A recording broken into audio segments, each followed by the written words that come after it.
YS Jagan పై రాజకీయ కక్షతోనే CBI కేసులు పెట్టారని మరోసారి స్పష్టమైంది. రాజకీయ కుట్రలో భాగంగా సీబీఐ కేసులు పెట్టారని తెలంగాణ మాజీ మంత్రి సబితా ఇంద్రారెడ్డి కుండబద్దలు కొట్టారు. దీంతో కాంగ్రెస్ పెద్దల కుట్రలో భాగమే సీబీఐ కేసులు అనేది మరోసారి తేటతెల్లమైంది. సీబీఐ కేసులపై సబిత చేసిన వ్యాఖ్యలు సోషల్ మీడియాలో వైరల్ అవుతున్నాయి. రాజకీయ కక్షతోనే ఆంధ్రప్రదేశ్ మాజీ ముఖ్యమంత్రి వైఎస్ జగన్ పై అప్పటి కాంగ్రెస్ పెద్దలు సీబీఐ కేసులు పెట్టారని సబితా ఇంద్రారెడ్డి సంచలన వ్యాఖ్యలు చేశారు. జగన్ ను టార్గెట్ చేసేందుకే తనపై కూడా కాంగ్రెస్ పెద్దలు సీబీఐ కేసులు పెట్టారని ఆరోపించారు. తనపై కేసులు పెడితేనే వైఎస్ జగన్ పై పెట్టిన కేసులను ప్రజలు నమ్ముతారని భావించిన కాంగ్రెస్ పార్టీ తనను బలిపశువు చేసిందని ఆమె ఆవేదన వ్యక్తం చేశారు.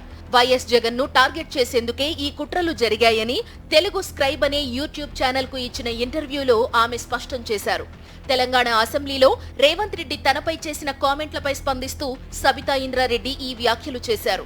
కాంగ్రెస్ పార్టీ తనను హోంమంత్రి చేస్తే తాను సైతం పార్టీ కోసం ఎంతో చేశానని చెప్పారు. అయితే మహానేత వైఎస్ఆర్ మరణం తరువాత ఆయన కుమారుడు వైఎస్ జగన్మోహన్ రెడ్డిని కాంగ్రెస్ పార్టీ టార్గెట్ చేసిందని సబితా ఇంద్రారెడ్డి ఆరోపించారు. వైఎస్ జగన్ కాంగ్రెస్ పార్టీలో ఉంటే కేంద్ర మంత్రి అయ్యేవారని కాంగ్రెస్ సీనియర్ నేత గులాం నబీ ఆజాద్ అన్నారు.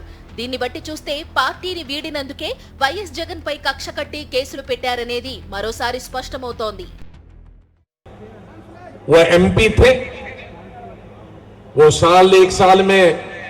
केंद्रीय मंत्री भी बन सकते थे। वो केंद्रीय मंत्री बनने के साथ साथ जगन रेड्डी मुख्यमंत्री भी बन सकता था। ఇక వైఎస్ జగన్ పై సీబీఐ విచారణ జరిపించాలని కేసులు వేసిన మాజీ మంత్రి శంకర్ రావు గతంలోనే సంచలన కామెంట్స్ చేశారు. సాక్షాత్తు సోనియా గాంధీ చెబితేనే తాను వైఎస్ జగన్ పై కేసులు వేశానని స్పష్టంగా చెప్పారు. జగన్ దైనా రహితైనా ఏమార్ ప్రాపర్టీస్ అయినా మా డిపార్ట్మెంట్ వరి చేస్తలేను. అతన్ని ఆ అమ్మగారు ఇచ్చిన స్పీటే మేడం సోనియా గాంధీ గారు ఇచ్చిన సందేశం మేరకే చేస్తున్నా. విన్నావా? అది అది కోర్టు వ్యవహారం, కోర్టు చూసుకుంటారు. నేను చెప్పేది ఇప్పుడు కోర్టు పరిధిలో ఉన్నా కానీ ఆమె ఇచ్చిన సందేశం మేరకు కాలేదా?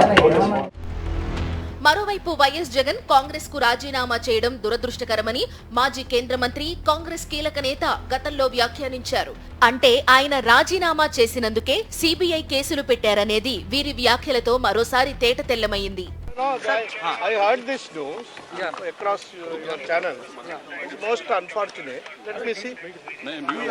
Will it have an impact? Will it have any impact on the Congress party, sir? ఓదార్పు యాత్ర విషయంలో ఇచ్చిన మాటకు కట్టుబడి వైఎస్ జగన్ తీసుకున్న నిర్ణయం వల్లే సీబీఐ కేసులనేది చాలా మంది కాంగ్రెస్ నేతలు గతంలోనే చెప్పారు. అయితే సబితా ఇంద్రారెడ్డి చేసిన వ్యాఖ్యలతో రాజకీయ కక్షలో భాగంగానే కాంగ్రెస్ పార్టీ జగన్ పై కేసులు పెట్టిందనే చర్చ మరోసారి మొదలైంది.